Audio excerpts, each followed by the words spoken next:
Ladies and gentlemen, welcome to the Gift of Gaming podcast. August 26th, a big day for Helldivers fans. And so myself and the boys decided it was time to get in and save Super Earth. Sorry.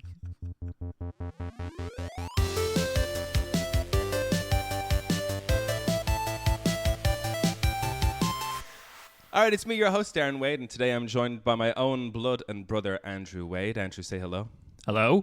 Perfect. And of course, most surprised low. And of course, the man who still hasn't got a nickname, KB. KB instead of KB is not a good nickname. No. It's far too similar to KP. KP. Call me Kev, man. Yeah, call you Kevin. Call the other guy KP if he ever comes back. How are you guys doing? Great, man. Yeah, very good. Great. Very good. Yeah. So Wednesday afternoon, you know. Exactly. Don't tell him this, Kevin. This is as close to Sorry, live as behind the curtains. lunchtime recording. Are they mad? So we thought we would do... Well, actually, before we get into it, we'll spend a bit of time as the usual chit-chat. What are we playing? Kevin, you were just discussing a new purchase of a gaming laptop. Yes, I got a gaming laptop. I went to get a laptop because I needed it for, laptop stuff, and I haven't had one in years. And then it was like, oh, well, maybe I'll get an okay graphics card so I can play certain games. And then it was like, well, if I'm getting an okay graphics card, I may as well get a good one. So now I'm part of the PC Master Race as well as a... Chris would love to hear it. Yeah, he does. He was delighted to hear it. He actually gave me a lot of advice. So I've been playing... I've kind of been testing out Steam stuff. I played some Halo Infinite, which was super fun. Nice. Felt very like old Halo. Infinite, that's not the new one, is it? It's new-ish. Like, I think it's 2020. It's the multiplayer one, isn't it? Yeah, 2020. I think it has a campaign as well, but the most multiplayer is recent. free. Yeah, okay. And the campaign isn't. Yeah. So I downloaded the multiplayer to test it. Very fun against mouse and keyboard people, probably, or else I just suck because I had one game where I destroyed everyone, then the next game I got absolutely ruined by everyone. Yeah. Also topical because of Helldivers. So that was fun. And then I've been playing Peak with Niall and Luke a bit. Mr. Xbox Games Pass himself. Nice.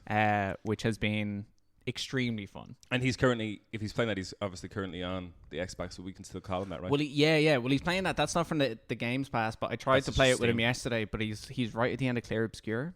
Oh, excellent. Apparently only has 2 days left on the Games Pass, so he's like, I need to knuckle down and finish this game. Because last time I was talking to him, we were playing Smash on a Smash night, and he was just at the end of Act 1, like just before the end of Act 1. I was like, you need to sit down for 2 hours and play that damn game and message me and tell me what's going on. So I think he's been just sucked into it ever since. He called it Final French to See, was his... Oh, yeah. Yeah, which I love. I love that so much. I've held on to that. Speaking of, you had mentioned something there that twigged my memory. Peak, Halo... Maybe it was Halo. No, I was watching... Clear Obscure, of course.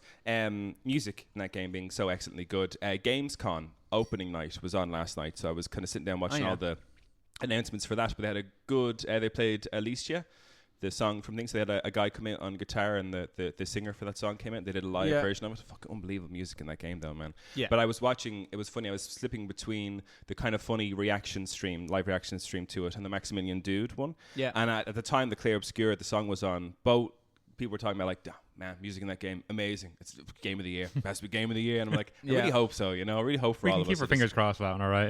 Yeah. There was loads of good things in that, actually. Monster Hunter, although we need to wait for the big DLC, but they have a new crossover with Final Fantasy 14. Yeah, so it's...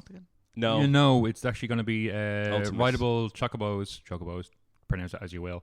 And it's Omega. Omega, sorry, that's what it is. Yeah, Omega weapon. Yeah, and it's a the Final Fantasy 14 version of Omega weapon, so it's kind of mechy / monstery, Godzilla style kind of. Yeah, I mean, it's a PD. I would have almost preferred that they brought back Behemoth because there's so much legacy. They should just do Tonberry. Yeah, just Tonberry. Just the Tonberry to go in and instead shanking everyone. An entire fight of people running away from Tonberry. Yeah. What's the maximum raid? Like 16 people and all this like one single Tonberry, like people wailing on him, unbeatable. Yeah, something like that would be fun. But yeah, and also Monster Hunter is getting. So yeah, you've got those guys, and I think then for Final Fantasy 14, they're getting.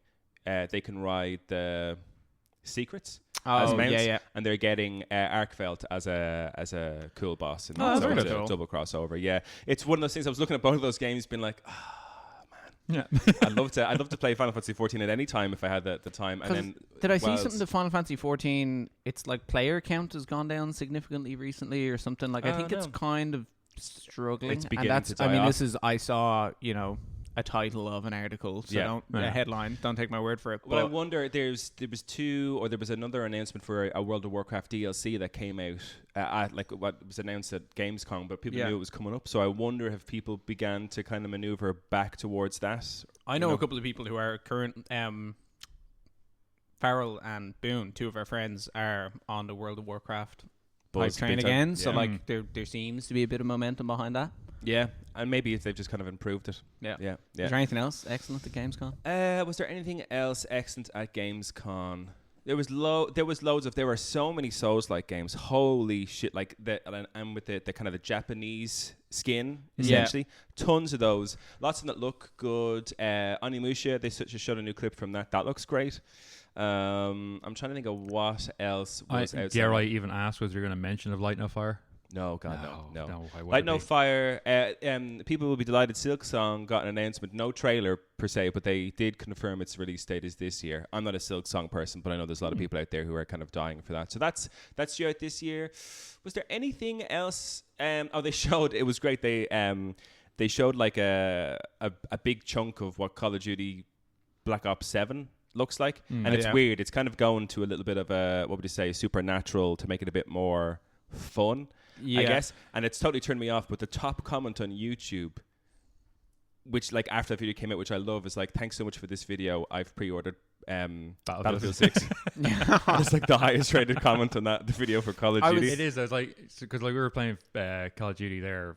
I was playing it recently, and it's like playing Fortnite. It's everyone's running around in like green dragons or purple dinosaurs or giant monkey things. Someone put up a great picture of it. It was like Call of Duty was like maybe the second or third one, and it's a scene from like one of the missions that they're doing where everyone's kind of like nervous in the back of an army truck, and it's got a real kind of grim army feel about it, like old school, like army games. And then it clips to like that. That was like whatever 2003, and it's like Call of Duty now, and it's just like a picture of like Seth Rogen and like a dude in a fucking monkey suit beside him and stuff like that. Yeah, and gold weapons and everything. And I was like, it's kind of moved away because it's weird. I think, but you and me tried the Battlefield 6 beta. I know you were playing it for a little bit. I got a small bit in.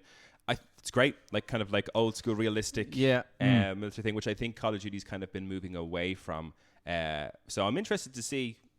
Yeah, I played a bit of it with Niall again on Steam recently because it just happened to be there, and it is very fun. Same thing. I think I was getting slapped around by people on mouse and keyboard. Yeah, but feels fun, kind of different and old school, and like nice big battles, jet fighters flying around, people in tanks, like, and I missed that. Was it Bad Company 2? Yeah. That everyone was kind of on board with years and years ago. Yeah. Was Bad Company part of the Portal? You know, the orange box? Wasn't that a collection of games you could get in the orange box? What, like Portal, Half-Life and Portal and stuff? Half-Life. Was Bad Company part of that as well? No? I think so. I think it was a separate thing. I remember incorrectly. But gentlemen, that's not what we're here to talk about. No. We probably got a lot to get into here. August 26th is when Helldivers 2 gets released on Xbox, and they're expecting obviously an influx of players. We got a deadly release trailer this week of what is actually being in like the crossover. It includes excuse my ignorance, is it ODST? Yeah. It's like skins for the Helldivers, which is cool. Some of the original weapons from the original assault rifle, which looks great. We were debating on the last episode what would crop in, and I'm just a little bit disappointed we didn't get the melee energy sword, you know? Or the Needler Chris was talking about, or something a little more. The assault rifle is pretty iconic. Yeah. And the way... If you go into first person, you can see the ammo tick down in classic. But I think the way it works with Helldivers, though, none of the weapons, all the weapons are specifically human-based weapons. That's the whole idea of, you know, we're the super Earth, we're amazing. Mm-hmm. So I figured Needler was never going to pop into it because it's very much an alien weapon. Yeah, that's true. And they'd never use the alien weapons. No, because that would be... And that SMG that he has, I think it's from ODST as well, and I remember it just being underwhelming. They didn't put the battle rifle in, which is a shame. It's a really iconic Halo weapon, like the burst fire. But it looks cool. Yeah, looks really good. Yeah. I'm excited. I'll probably buy it. Yeah, I know, right? So we were looking into it. We kind of said, you know, I know the game kind of came out 2024, but for those who don't know, I suppose I'll just give a little bit of a background. But this is a Games Club, so we're going to go into kind of like a bit of an in-depth review of what the three of us who probably played the most of anybody on the podcast. I think the three of us may be the only three people on the podcast who are playing it. So Helldivers 2 is a 2024 cooperative third-person shooter video game developed by Arrowhead Game Studios and published by Sony Interactive Entertainment, a direct sequel to the game Helldivers. It's been out for like almost a year now at this stage, but I feel like I only hopped onto it like last month. Kev, was that when maybe a month? I kind of picked it up last month, and fuck me, man. Unbelievable game. Still Great game. very much alive, and it seems to be that this whole introduction for the Xbox team is going to be a big plus forward as well. And have a big influx of players or whatever else. Yeah, like I was on at 6 o'clock this morning because I was up walking the dog, and like that there was 40,000 people playing it. Yeah, at like 6:30 tomorrow, on Wednesday morning. I was like, this is great. Yeah, game is very much alive and kicking, which is nice. But I've had so much fun. Chris, in the last episode that we did, which was PvP versus PvE, Chris really kind of tore down my argument. I was looking for more argument. My terrible statement on PvE. But Helldivers has been up there, but one of like the most fun I've been having. Kind of reminds me of like when we all got into Worlds, like Monster Worlds. Yeah, like we were all in on that. Wilds never had the same kind of thing, and I'm trying to think what else. I mean, Final Fantasy 14 had a great moment as well for us. It's just nice to have games that are co-op. You know, like it's similar to the couch co-op revival, where it's nice to have games where you can all sit down, whether it's online or not online, and kill thousands of aliens. It's very easy. 6 billion apparently now. Yeah. Andrew, I will say I'm just picking up. I've noticed I've removed the pop caps from the mics, so I am picking up some heavy breathing on your end. I'll sit back a bit further. Yeah, just as a by the by, maybe. Maybe don't scratch my beard across the mic as well. Yeah, I'm sure the listeners would love that. But yeah, I thought we kind of go into it. I've got like a whole list of things I want to talk about Helldivers, to kind of go into it. And I guess if you are a listener and you are playing Helldivers, we'll sit down and enjoy our take on it. And if you haven't, what a great time to be listening to the podcast and say to yourself, hey, maybe by next Tuesday I should really get into Helldivers too and start playing online. Yeah. With all my friends. Some Xbox players, you know? Yeah. Yeah. Boo. No, I shouldn't say that. You're all right. I'm over the wars. I guess the best place to start, I suppose, would have been the most interesting thing for me. Helldivers 1, top down, pretty much. I guess you say just top down. You wouldn't even call it. It's not third person at all. It's just a top down. Top down shooter kind of thing. And graphically, it was grand. It was fine. And really enjoyable game all the same. But when you, Andrew, first showed me ages ago, because I think you probably got Helldivers 2 at launch, right? The rest of us were playing Final Fantasy 7 Rebirth. That's why it never happened. It's one of the few remaining games I've actually pre-ordered in a long time. I got the whole pre-order burn after a few games, and I saw Helldivers like, well, look, I mean, if it's as good as the first one, it's a win. And then it turned out to be so much better. But the first thing that I noticed about it was the just the graphical update that you ran through. Some sort of alien wasteland was my first experience of it with, throwing down massive explosions. Oh yeah, I think I called over, like yourself and Niall were playing it on the. Was it Niall or is it KP? No. You brought us here, I think. And it was just you and me. I thought there was someone else. Oh, playing KP. We were doing an episode together. You, me, and KP were doing an episode together. Yeah, so the three of us were having a go. But I remember looking at it, being like, Jesus Christ, this actually looks like. It's not. Don't get me wrong. It's not like top of the line PS5 next gen graphics. It's up there, but it's pretty fucking good in terms of the atmosphere that it creates and the scenes, like the landscapes, amazing. I think what would you say this? There's three, but there's kind of two different vibes. You've got like an outdoor kind of scenic map, which is just kind of the plains. I guess. Yeah, so I mean, you get the kind of plains version on a lot of maps, specifically the moon ones, where it's just like absolute barren wasteland. You've got other ones where it'd be like dense jungles, which is terrifying at the best of times. Never played one. Still haven't done a dense jungle. There's two of them. There's two of them on at the moment. So the current main mission. The bugs attacking the main area, like the main defense line, basically between us and Super Earth. And of that, one of the planets is a moon planet, one's a wasteland, one's a jungle, and one is a fire escape. But yeah, no, they're a hell of a lot of fun to play. Fenrir 3, I think, is one I'm playing at the moment. That's the moon one, and it's one of my favorite maps in the game because it's just so featureless. Because you can see for miles, and like the planets in the sky, asteroid storms, it just has this kind of apocalyptic vibe to it, kind of thing. But it's a lot of fun. I like it. It's kind of because we were recently, when I was kind of playing it in a good bit, there was like a snow levels that we were doing for quite some time. Oh yeah, that was fighting the squids, like the alien. The Illuminate. The Illuminate. And that one was quite cool because that one was quite barren and scarce in its own kind of like, but again, like beautifully done. And those moments of quiet that you get, which we'll get into about the gameplay, but those moments of quiet you get, it's like quite lonely in a really kind of cool way. So I think in terms of atmospherically and the scenes that you're placed in, graphically, it looks fantastic. But getting onto the gameplay, Luke, or gameplay loop. You're not. Luke's not here. Gameplay loop. What's going on? Getting onto the gameplay, Luke. The gameplay loop, Kevin. It's Gameplay amazing. loop. It's so good. It's like a brief overview or whatever is you're all individual Helldivers and you all have your own ships. And when you join up in a party, your ship comes and hangs out with someone else's ship. And you can stand around and emote and play rock, paper, scissors and do all this dumb stuff. And then you pick a difficulty and you launch yourself onto a planet with the best like load-in screen of all time in any video game. Best music ever. With amazing music. And like it changes depending on how many people are in your party or whatever. And you land on a planet, you'll have a certain number of missions, and you just work your way through the missions. Normally, it comes in groups of 3. A couple of 40-minute ones and a 12-minute one is pretty standard, and they all have different objectives. And you go and you do your mission, and there's optional objectives and this and that. And depending on how well you do, you get credits, and then you go back and you buy bigger guns and bigger weapons, and you go down, you kill more aliens.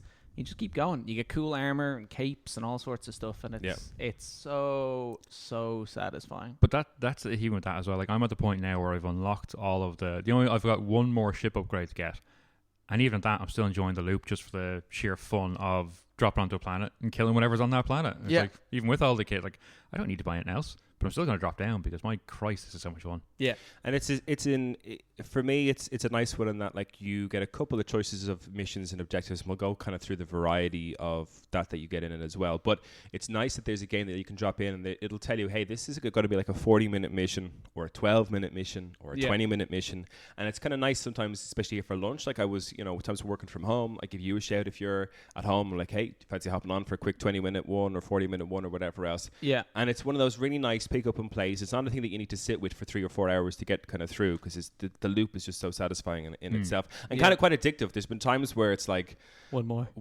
just one more. Yeah, let's hop in for one more. Like one more turn. The bastards. One more mission, but it's like you'll do a big mission and then it'll end, and you'll be like, oh well, we could stop, or we could do this 12-minute mission where we have to kill 1,000 bugs or whatever the limit is. And that loop, man, like going in, coming out, buying stuff, like hanging out in the ship, going back in and slowly acquiring weapons and knowledge of enemies and then working up the difficulty levels is just, I love it. And I love difficulty in video games, like we've talked about that before. So being able to just constantly push it, like, and you're getting through missions by the skin of your teeth, do you know? Yeah. Like no more revives left, your ship has left, so you don't have any more airstrikes you can call in.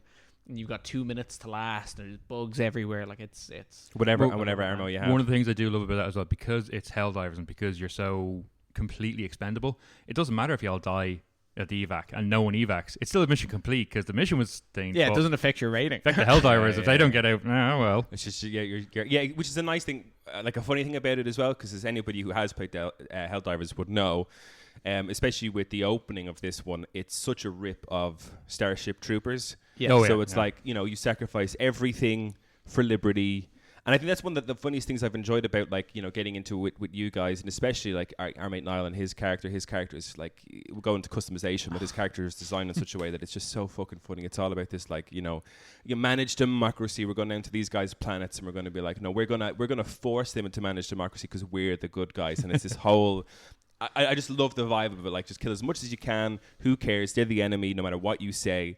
And the gear kind of goes with that. Niall's got a guy who looks like just like top tier fascist. Yeah. Oh yeah. One of the options is just like fascist uniform. Basically. He's got like his helmet on, then he's got like a real stylized like hat on top of his helmet. Yeah, and I think he can like goose step around. Yeah, the final emote is lockstep at the end. Yeah, it's just it's a lot, but it's so on good. the nose. Like it really gets it. And even that, I've gone on one mission. I haven't locked it yet. I'm so dying to get out. Pelican landed down, and everyone was due to get on board, and all 3 lined up in a row and lockstep their way onto the thing, fists in the air, just lockstep their way onto the Pelican. There's me going, I'm just going to slow walk in because I don't have it, but I'm getting that. It is it. Like, I love how they do it. We'll go on to the next point is objectives. I'll kind of segue here into kind of the different type of missions that you have. But like the variety of missions is great. But one of my favorite missions is there's one that you have to go in, and depending on the difficulty, be 1 or 2, just raise some flags. It's just asking to raise flags. Yeah. And the great thing about it is you go to where the flag location objective is. When you get there, you have to call in a thing to start raising the flag, and at that point, the moment you start raising the flag, you get kind of inundated you get swarmed by whatever enemies, and in order to make the flag raise faster, you can salute it, and the whole time there's just real, what would you say, like patriotic music playing. It's just a complete piss take from America. It's fantastic. I remember I hopped into it to a game, and where I hopped in was they were already kind of at the flag objective, and the flag was raising, and I ran up to where it was, and they had 2 turrets, machine gun turrets that they'd launched down that were killing the majority of the things. It was only 2 guys. It wasn't a full party. It's just 2 guys, and they had 2 sentry guns, whatever, laying it into all these swarms that were coming, and the 2 of them were just standing there at the flag saluting it, and mayhem everywhere. But I arrived and straight away just got into it. I was like, yeah, I'll just start saluting this flag. It's so funny though, and as a concept, the mission is to raise 2 flags. Yeah. And 30 people might die in this thing. But then you leave and it's good job, Helldiver. Yeah, so the flag's obviously getting taken in immediately after you leave. It's like you couldn't have fired them down fully erected. Yeah. But there is a great variety in the objectives, which is the thing I was quite surprised at when I first got into the game, because even now there's the odd one or two that I jump into being like, oh, I haven't done one like this before. So I think the most common one, I guess, or one of the normal modes you do is it's pretty much a survival kill. As many of these things as you can, whatever enemies are up against. Kill, yeah. You have to reach 100% of these kills to thin the numbers of the enemy, and it's in a very small area. Yep. That's a really exciting match. It tends to be 10 minutes long, and it's quite intense. And I love that. The survival aspect of that is really edge your seat type stuff. They also have a load. So for those who haven't played it, while you're running around with your whatever guns and stuff you selected, there's also stratagems is a thing that are in the game, and you can call down these things to help you. And they usually kind of be turrets or big explosions or airstrikes. But one of the objectives is that you can add to your arsenal is by going to this artillery gun and filling it with certain types of ammunition that you then use to fire upon the map thereafter. Yeah. And I love that one because that one has funny shit to do with it as well. So the different types of ammo could be what would you say, EPGs, you've got EPGs, electric. You've got napalm, you've got the shock mortar, you've got the nuke, which is gas when you forget you've loaded one of those in. There's the high explosives, there's smoke, and there's one more as well. I think it's a standard. Yeah, regular explosive. And I remember even that, and so you go to this thing and you have to type in the objective, and then you get to load up the artillery gun, but you put in whatever. I think it might be it's 5 slots, and there might be 7 different things of ammunition there, and you load it in, and do you remember what order you load them in? Absolutely not. And the funniest one was we were getting swarmed. You, me, and Niall, Kev were in a game, and we were getting absolutely swarmed. And none of us had, we're waiting for the cooldowns for our airstrikes, and I was like, I'll launch in the whatever it's called. I've got this, fellas. Did the whole I'm going to save our asses. Yeah, thinking it was napalm or whatever. Getting swarmed by robots. Smoke bomb. Yeah. I was like, well. But to be fair, the smoke on the robots means they can't track you.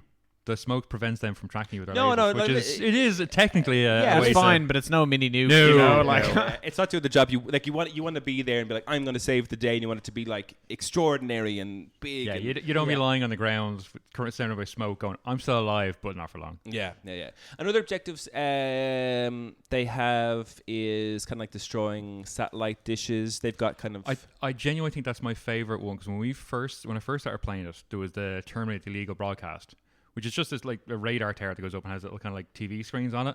And at the bottom of it, you have to push the button and then wait for it to load up, and then you have to type in the code, wait for it to load up, and then you have to turn a spinny dial and things. Or you can just hit it with a grenade.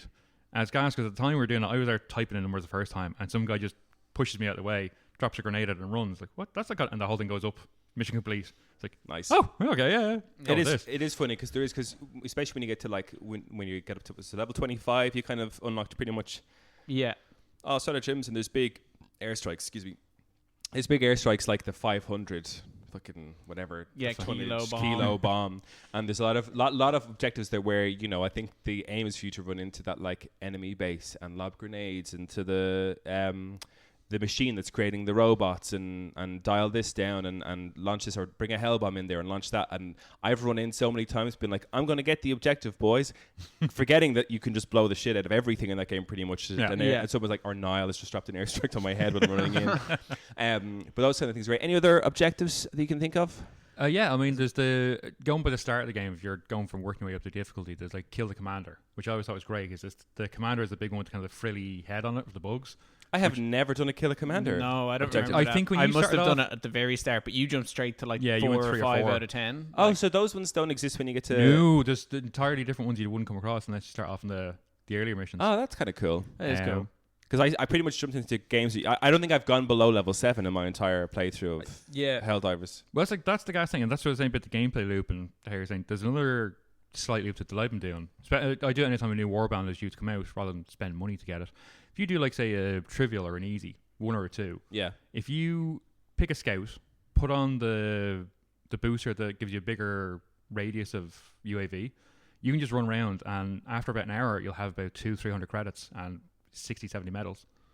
You just basically go out to all the POIs, pick up all the bits and pieces. Yeah, because it's 1,000 credits for one of the war bonds, which is €10, I think. Yeah. Or you can earn 2 or them 3 through hours the of just game. wandering around the start of missions. Which is another great thing about video games in today's world. It's one of the things I enjoyed and was surprised about by the Call of Duty Battle Pass was that if you played it enough, you would earn the things you needed to get the next Battle Pass. So you never really spent money.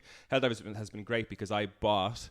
I actually, because the what is it? The PlayStation Stars system is being turned off essentially. Yeah. And I hadn't checked it in ages. Went in, I had €15 worth of points in there. I was like, sweet. So with that, I bought my first Battle Pass in Helldivers. Haven't put any money into it since. Like it's paid for like I mean, maybe 2 other Battle Passes since then. Yeah. Which is class. It's such a nice. That's what I mean. I think Helldivers has been so. It was so well received anyway last year when it first came out, but I think it's still so well received because I think it's really gamer friendly. It's really affordable as well. Yeah, it's affordable, and the fact that unlike the likes of say Fortnite or any of that, it's like the warbonds don't disappear. The warbond from the very start of the game is still there, as is every other warbond since.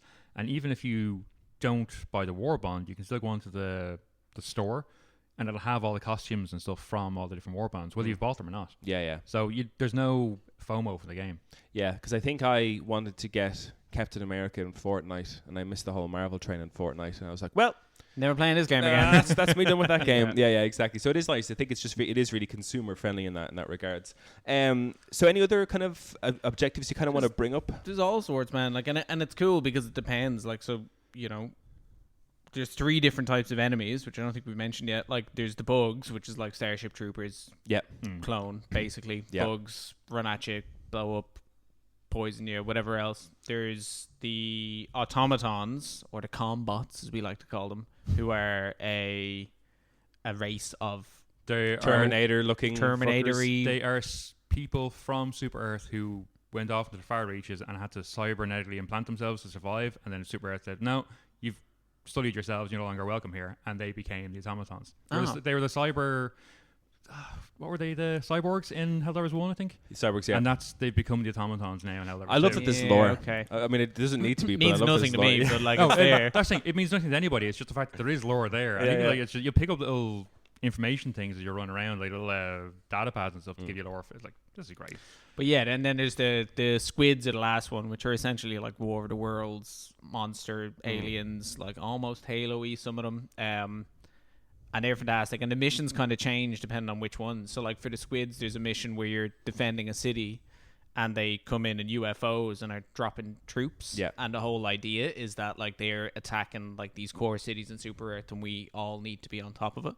Now in the Terminated one, you were saying, Andy, yesterday, there's like a major order. So there's these like overarching objectives that there's a live game master, I'm pretty sure, who plans out, what everyone is supposed to do and who you're fighting. And the current mission for everyone that's playing Helldivers is to kill 6 billion bugs, which is an outrageous number, but it'll be done. This is the gas thing I found. I sent that on to you guys, and then there was a 13-day timer on it for it to be done.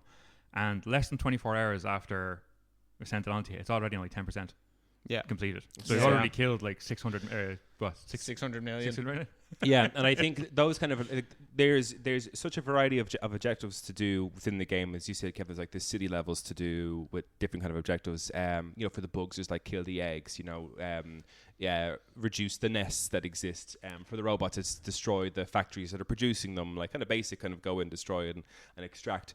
But overall, there's this other kind of like the global order, which is these are the objectives that you as a group, as a team, can do and use these or try and complete this whilst you're also as a community pushing back against whatever is the most or the biggest aggressor of the enemies. It's another great thing I love about this kind of games as a service or that it's really, as a community, it's like, hey, we're all going to push. And it's funny because you can go into to your space map and it'll give you loads of planets in the different districts in space where the robots are, where the squids are, where the bugs are, and they'll say, oh well, this is the kind of the global order, we need this city defended in this planet, and you'll go on and be like, there's 30,000 people playing on this planet right now. Yeah. And then you might find like 700 in this planet and everything else is empty. So the community as a whole, like no one's going around being like, I just want to do whatever. Like. Yeah, people are focused on the objective. For Super Earth, you know what I mean? It's amazing. And you'll go in and you'll play a mission, and you'll spend 40 minutes at it.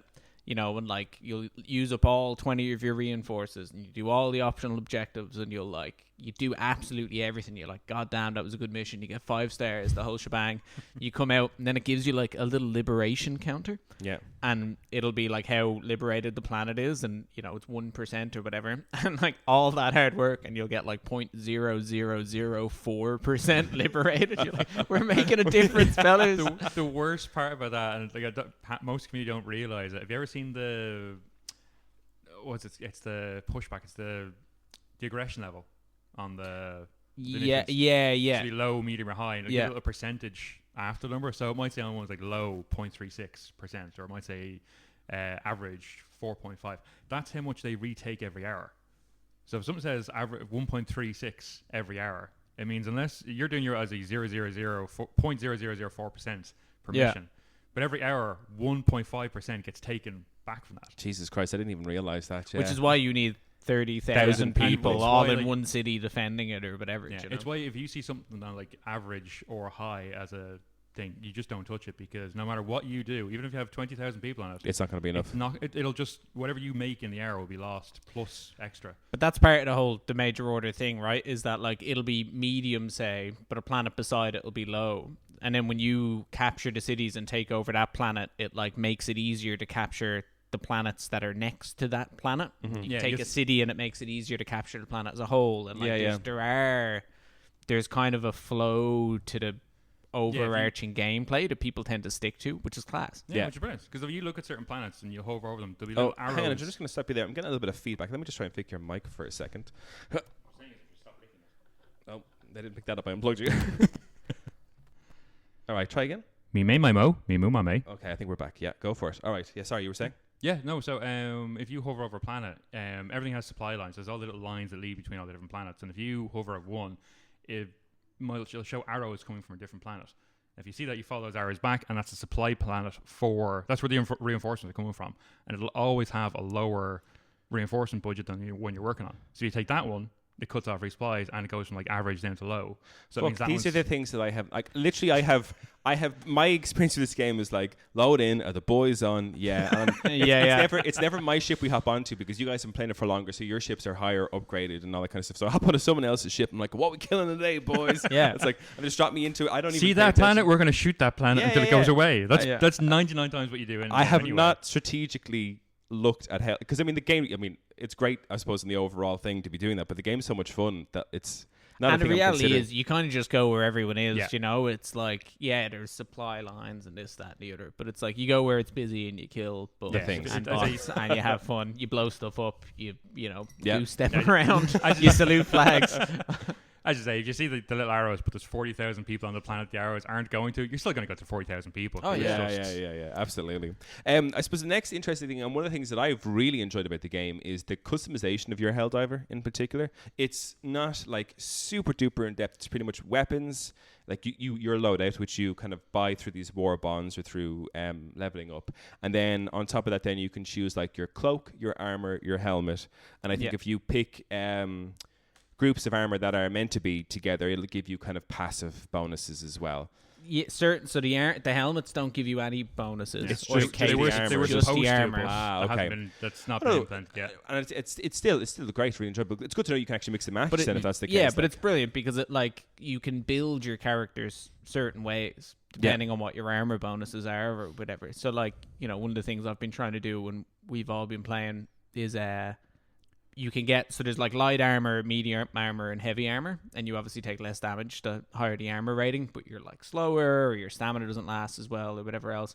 But you can get heavy armor, and the heavy armor reduces recoil from machine guns and heavy weapons. So you can then get a heavy machine gun and a little shield generator backpack, and you turn into this tanky front line, you're just walking down aliens, And then you can get on the other side, you can get a scout where you Andy Garland will play it sometimes, where he'll get a scout and he'll be have loads of stamina and be able to run around and take all the objectives and blow stuff up and kind of keep ahead of everyone else. And there's enough customization in the armor that you can play with everything. There's so many stratagems and different weapons and everything else you can use.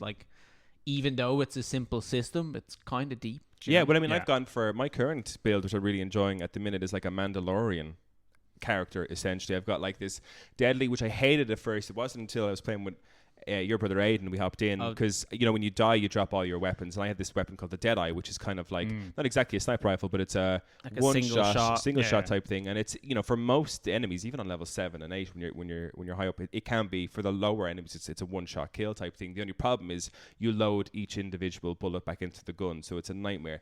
So when I was first playing, I died, and Aiden picked up this gun, the Deadeye, and he was like, Darren, this thing's great, and I was like, I fucking hate it, Aiden, this is the worst thing ever. But I've upgraded it now a lot and gotten used to playing it, that I look I love playing with that coal, especially when you're being charged, and I think there's maybe 10 shots in it. That's it. Yeah. And you hit the last shot, and I love the kind of the game pings you. It's almost like the gun is empty. You can hear that the gun's empty as well. And then I switched to my handgun, but because of the armor I'm wearing, your draw is quicker, your reload is quicker, and I think your fire rate is quicker on secondary weapons. So I'm almost like that kind of Wild West. I can draw my thing. Yeah. So I've got this sort of thing where I'm taking that out and shooting, when you're getting swarmed by so many enemies, which is the great. There's no time to reload. No time to reload. So the great thing about having this gun is I reload it really quickly, and I'm able to fire off guys. And there's something really enjoyable about being there, back up against the wall with a pistol, fighting for your life. When everyone else is in their own little bubble, also fighting for their lives. Yeah. So much fun. But the customization style in it is great. You've unlocked quite a few different kind of. I've gotten most, if not, I'd say it's about 10 armor slots I haven't got, and I haven't touched one of the war bonds yet either. But I mean, my go-to for the bugs, because it works phenomenally, is the fire marshal. So cookout shotgun, which just fires a spread of flammable shells that set everything on fire. My sidearm is a mini flamethrower. My grenades are on impacts, explosive grenade, flame grenades. I always call in a flamethrower, a napalm strike, a flame turret, and a backpack for more flames. It's terrible. Everything's on fire all the time. It's great for Andy. That's the thing, because the armor I'm wearing is 75% fireproof. So I'm just walking through things screaming because I'm on fire all the time. But your character can survive it. It's another great thing about the game is that friendly fire isn't. Oh, very much on. Very much on the entire time. So there's this great thing, and we can get into the kind of the stratagems now, which make it real fun, another aspect of your customization of your character. But the stratagems are really good, is that you drop in sentries, and Niall has always been a devil for it, in that he'll always drop in an auto cannon type thing, which is big powerful shots, usually for taking in kind of medium enemies. But Niall's placement is always quite strange. In that he just puts it wherever he needs to kill enemies, and if someone's in the way, they're in the way.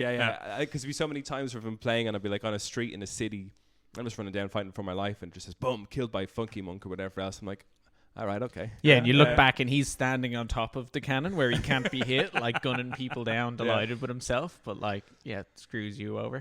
But so the customization is great. Lots of weapons to choose from, assault rifles, sniper rifles, kind of special weapons as well. Like you said, the flamethrower. There's kind of these with sidearms, but these secondary weapons that you call down as part of your stratagems. You have 3 main stratagem things. So it's the red, green, and blue. So red is all your airstrikes and your everything basically that's fired from your ship in space, or that comes out in the little Eagle One craft and fires them as well. You have greens, which is all your turrets or your mines, or the basically stuff that drops defensive structures, exactly, kind of. And then you've got your blue ones, which is all your support weapons or your your fast recon vehicle, your backpacks, that kind of stuff. Yep. So it's all spread into its own. But yeah, there's 60, 70 different stratagems, I think. And like when you're willing to, I mean, I had a set for a long time that I just stuck with, because you only get, when you're launching on a mission, you only get to take 4, right? So you can, as you level up and you earn credits, you can unlock stratagems as you go, and you know, you can unlock, when you get to level 25, you can unlock mechs and vehicles, and up to that point it can usually be like secondary weapons like big strong heavy machine guns and rocket launchers, etc. And like that you can buy a collection of mines and sentry guns, but I stuck with something for so long, and it's nice to go in and just like try a random. Sometimes it works, sometimes it doesn't. But one of the things I loved is one of the objectives that you have, which we've only done a couple of times, but it's a pure defensive mode. You get it a lot with the Illuminate, the War of the Worlds squiddy guys, where you're kind of put into a center that has a generator and a couple of these kind of security doors. So you've almost got 3 sections, and it's basically survive until you can launch rockets out of this place and stop them from getting in and destroying the generator. But it was one of those things where we had got our asses kicked the first time me and Niall tried it, Kev. We went in, we got our asses kicked, and we said, what is it we're doing? And we said, right, well, let's go defensive, let's figure this out. And we went like pure sentry guns. I went with nothing but mines. And I remember for like the first half of that battle, we got like absolutely wiped the first time we did that in maybe 5, 6, 7 minutes. They were all in and wrecking us. But then by the second time we tried and we went in for all these defensive structure stratagems, it was like the walls were loaded with sentry guns. I had covered all the entrances with just nothing but mines. And it was great. It's just such a nice, like, that is like it's almost its own game in itself. It's like all the stratagems feel useful in their own way. Do you know? Like you've got, like we were talking about earlier on, like a 500 kilo bomb, which is just a gigantic explosion, which is brilliant. But then, you go back and you've got like all different types of sentry turrets. There's like gas mines. There's, like you were saying, like all the incendiary mines set people on fire. There's explosive mines. There's anti-tank mines. And there's all these different layers. And I was the same. Originally, it was like, I'm just going to use, the big bombs and rocket launchers and whatever else. But as you start using other stuff, like everything is useful in its own way, it feels like. I haven't really found any major dud stratagems. Like some of them might be a bit weaker, but the cooldown will be shorter, so you can use them more often or whatever else. And like that's brilliant as well. Like being able to chop and change between different things for different situations. And it also works great when you're, because like that, you have a few that you kind of set in yourself using. But I remember jumping in a mission with you. I think the first time I saw the Wasp being used. Oh yeah, you're just using that to devastating effect. But like I'd never used before. Going, no, I have my spear. What do I need to? And this thing just starts taking shit down everywhere. Yeah, I was like, okay. Yeah, give me a Wasp. So satisfying. The same. I had the same thing the other way. I had the Wasp for ages because it was one of the first ones I unlocked. And I was like, this is brilliant. And then Niall started using the spear, and he was taking down like Bile Titans and like big stuff in one shot. I was like, maybe I'll use the spear. And then at one stage, I remember going in, and we all just had spears. So we're all just taking all the huge. Well, there's certain objectives that are like, if I don't have these weapons, I'm not going to do the objective. And one of the ones was that you and me had done one, Andrew, and I think you had an auto turret cannon, and it was destroy the convoy before it got from one side of the map to the other. I haven't been able to do that. Yeah, so much fun. But like we hopped in one, and we wouldn't have been able to do it if it wasn't for your auto cannon thing that you just like sat in and fired at those when we got like a moment to breathe.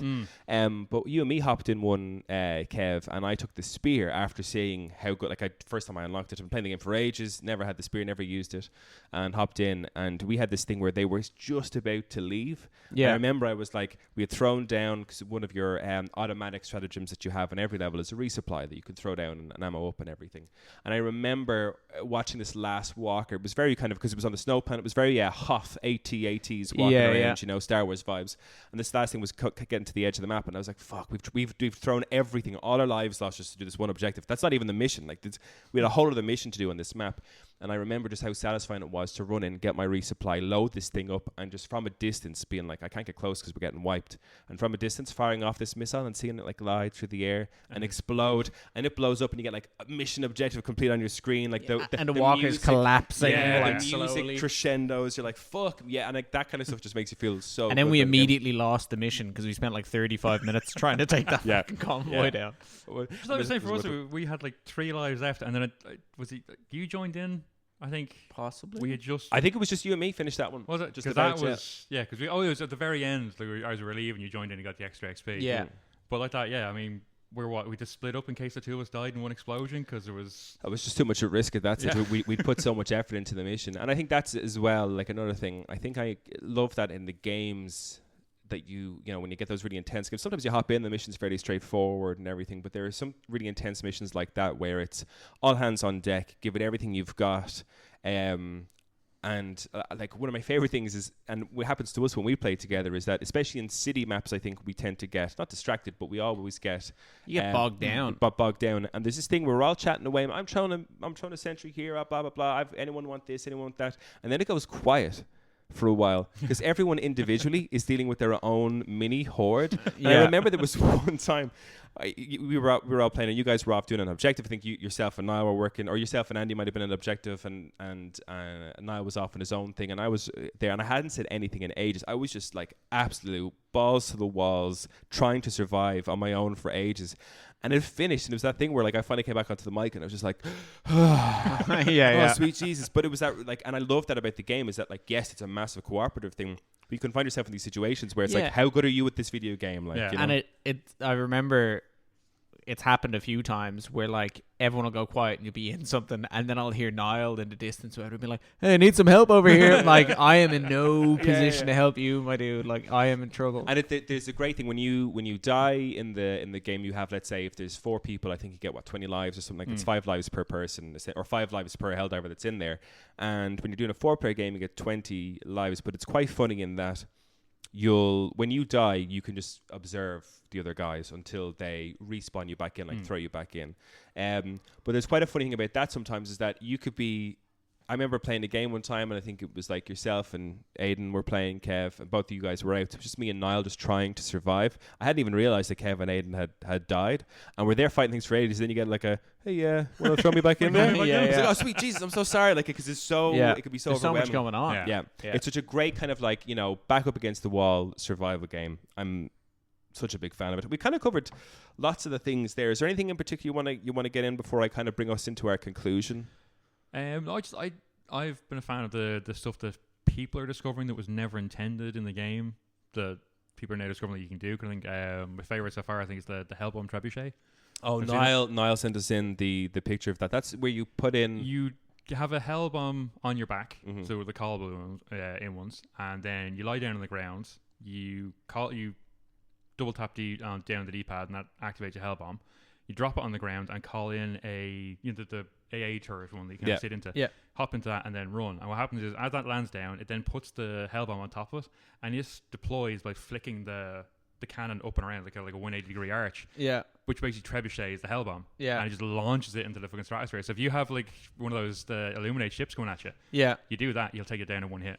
Yeah. And it's the most satisfying thing in the world. And it's completely unintended. It's just physics the way it happens to work in the game. It's like, this is great. Yeah, I love it. I think what we'll do is kind of to kind of play us out, I'm going to go kind of say, what do you think is like really good about the game? What do you think is kind of bad or could be improved about the game?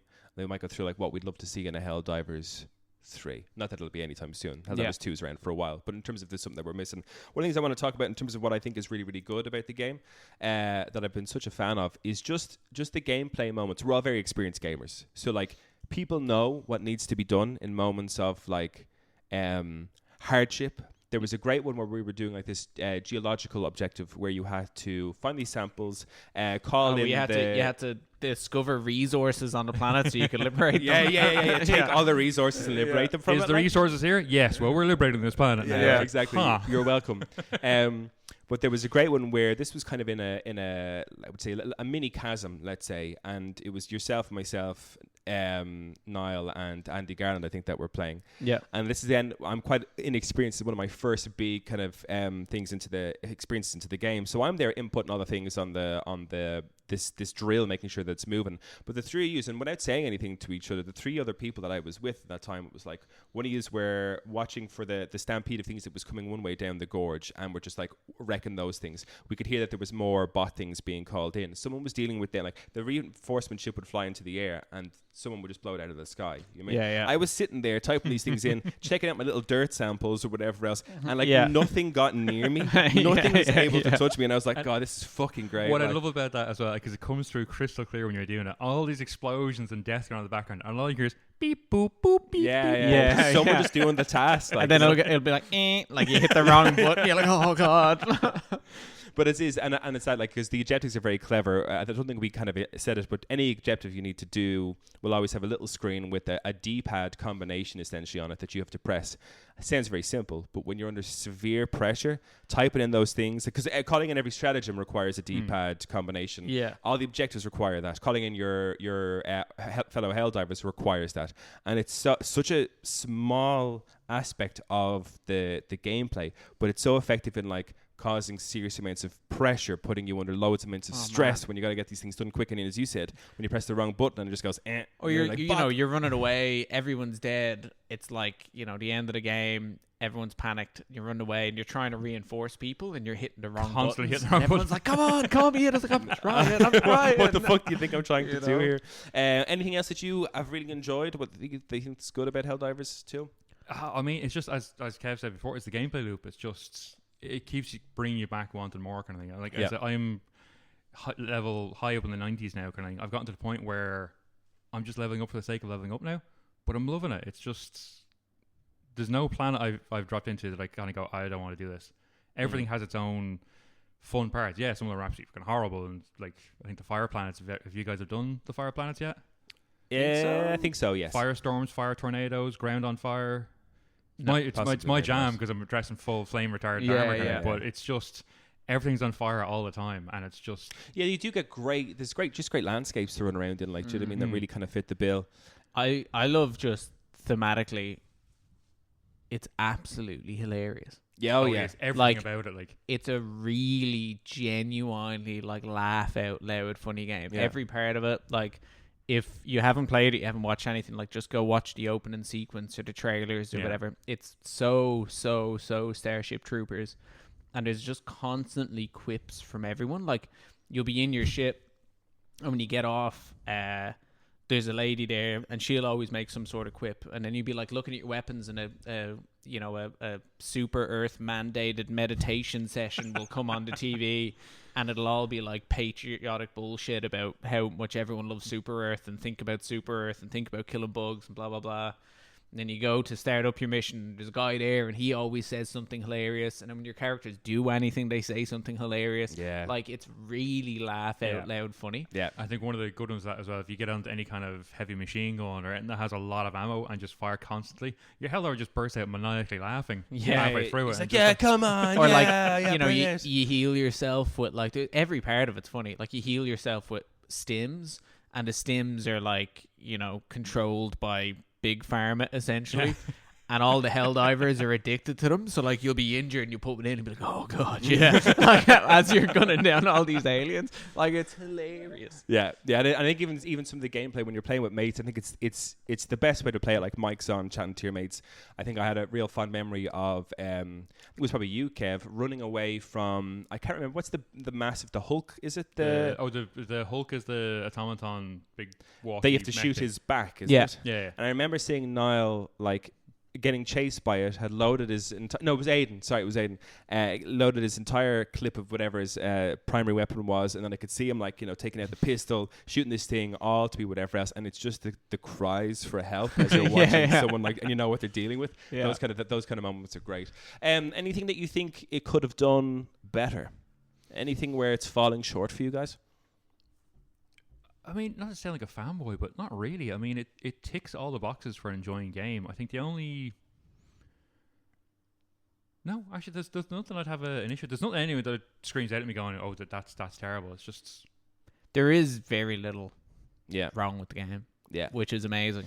Like, I'm trying. It's slightly buggy at times. It can be buggy. You can get caught in cliffs and have to, like, grenade yourself in order to respawn because you get, like, kind of stuck. Small little bugs like that. Time to time. It can be slightly buggy, but, like, that really is kind of it. Like, sometimes I've been in missions where, like, I haven't been able to complete objectives because something's been called down in the wrong place or whatever else. Or, like, sometimes you have to figure out a workaround for that sort of stuff. But it's so good in every other aspect that it can be completely forgiven. And when you think about the game and, like, the scale of the game and the maps and, like, how much is happening at all times in terms of explosions and how many enemies it's keeping track of and whatever else, it runs really ridiculously well for what it is. So no. Yeah. yeah. I'm trying to think of myself. I don't know. Part of me would love a bit more variety in the score for the game. I love the music that's there, but I'd love more of that. Yeah. I find though that with that, like it benefits a lot from having no music in a lot of the things, because it just gives that whole feeling of complete. You're on your own kind of thing. There's isolation. Yeah, because like, the whole idea behind the Helldivers is like they're bumped up as these amazing, shock troopers. In reality, they're cannon fodder. Because that's like, you die, you reappear back on your ship as a new Helldiver that gets defrosted for his 17 seconds of life. Yeah. So having no music. It's so brutal. Yeah, so having no music is like, they don't deserve music, unless they're raising a flag. Yeah. Then the music kicks in. And I think because of that silence to sudden patriotic music, you feel the music a lot more kind of thing. And there is, there is music in game as well. Like there'll be moments of silence or whatever, and then the music will start and you'll be like, something's about to happen, something's coming. I appreciate that. But yeah, I could get behind more music. For sure. Yeah. I just think in terms of like, and it makes me laugh sometimes because we'd be on the mics and you drop in, when you drop in from the big ship and it's essentially your loading screen. It has this tune that plays every single time, but there'll always be one of us on the mics singing it. Yeah. It's very. It sounds like Valkyrie from 7 Remake. Yeah. It's got the same kind of cadence to it. Yeah, which is we're all a big fan of. And look, I know it's maybe not even coming out, but is there anything you'd love to see in a Helldivers 3? Is there something that you got in this game, or you're looking at this game like, God, I'd love if it did? Same game, but more, more stratagems, more new things, like upgraded graphics, less buggy. But I think it's great. It is, and I think there's one thing I think people were kind of clamoring out for a while back, and it wouldn't have worked then, is to have more Helldivers on screen. Bigger than 4 have teams. 2 teams of 4 on a map and working away thing. Yeah. But apart from that, I mean, even that when you think about it, I mean, the missions are very well balanced for them. I realize saying that, and you're getting completely swarmed by everything under the sun.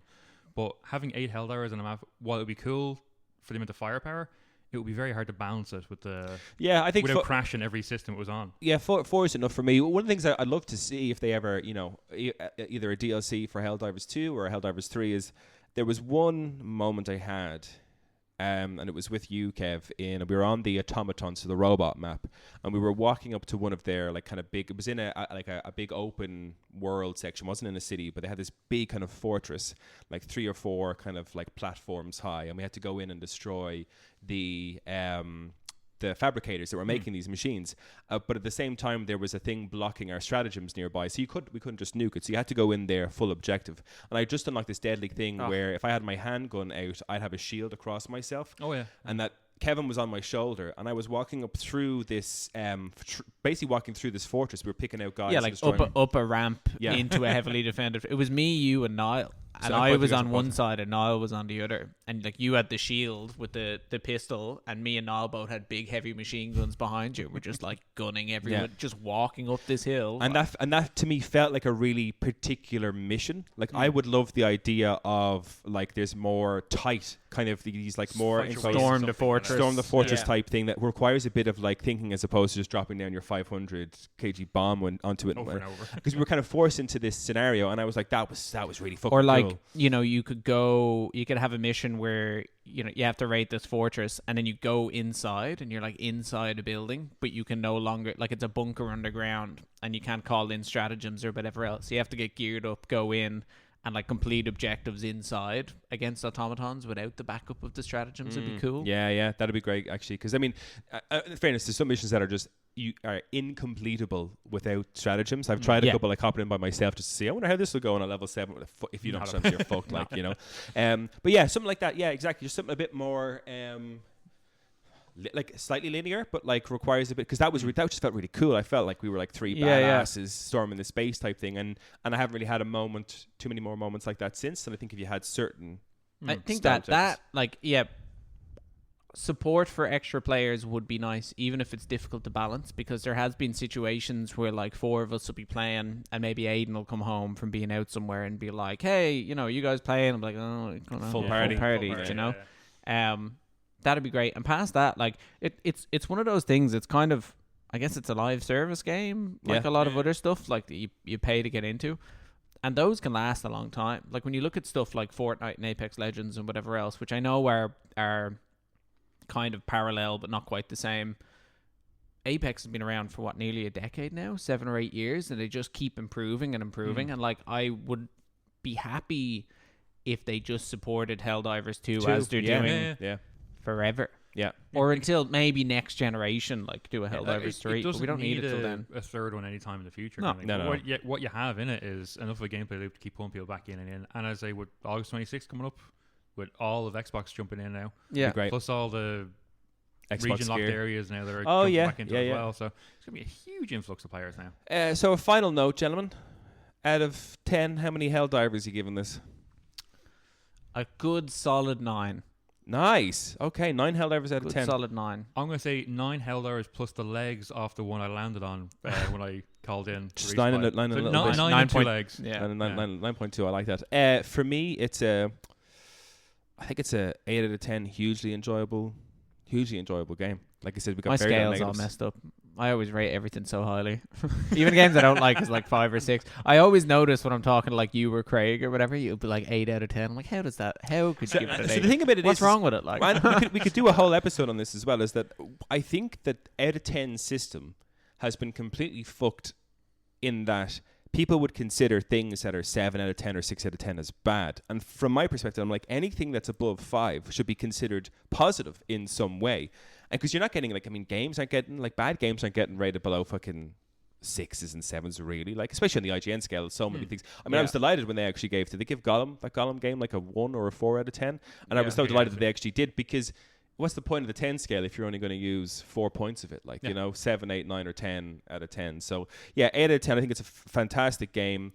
For me, a little bit more music to get you pumped in certain moments, because I think there are, like, the raising the flag when you're getting completely swarmed and it's playing that, like, you can do this music. Yeah. Feels really, really good, but it's one of the few objectives that you get that kind of, like, that's I'm fair. I'm fucking Captain America, fucking kicking the shit out of everybody here style. Yeah. But yeah, unbelievable game. I would recommend, if you are an Xbox player who's been thinking about this, hop on the 26th of August. Yeah. It is You're so going to good. fucking enjoy it. If you are a PlayStation or PC player who has not considered Helldivers, I'd say you should consider it. Now, especially. what is it, like €40 or something? It's 30. I think it's under 30. It's under 30 quid. Like, it's $29.99. Like, for what you get, it's extremely good value. Yeah. When you consider $40, it, you $40. consider that Donkey Kong Bonanza and Mario Kart are 80, €200 or whatever they are now. Like get Helldivers instead. Yeah, exactly. Bang for buck. I will say one thing though, if you're playing, I don't know, for you saying about the music and stuff, if you're doing a couple of missions as I'm usually playing, throw Spotify on and put on the Clondathu drop from Starship Troopers, and it's the proper banger from Starship Troopers, and it just sows so well with Helldivers. But that's what I mean, is that there's definitely a place for it. There Do you is. know what I mean? Yeah. You know, if you can do that, to me, it's like you can afford to put in some more fucking heroic music in there while I'm blasting the shit out of squids or whatever else. That's fair. If you like the podcast but you hate listening to the podcast, you're like, hey, I watch my things through YouTube. Well, you can check out youtube.com/thegiftofgaming, because we're now on YouTube. Very good. 20-something episodes. I've only got 80-something more to sweet go. YouTube ad revenue. Yeah, oh yeah. I can you feel go on, the it's just nothing the but sense ads. rolling in. Yeah. So you can check us out on YouTube. Again, we're going to do a quick post show. You can check that out on patreon.com/thegiftofgaming for the cost of less than a coffee a month. And there's so much content on there that now is the best time to get in on that. Kev, thank you so much for hopping on for Helldivers chat. No bother. Andrew, of course. Andrew, thank you for hopping on for Thank Helldivers you very chat. much. And Excuse me, I have to go play some more Helldivers. Absolutely. And to our listeners, as always and forever, keep enjoying the gift that is gaming. Peace out.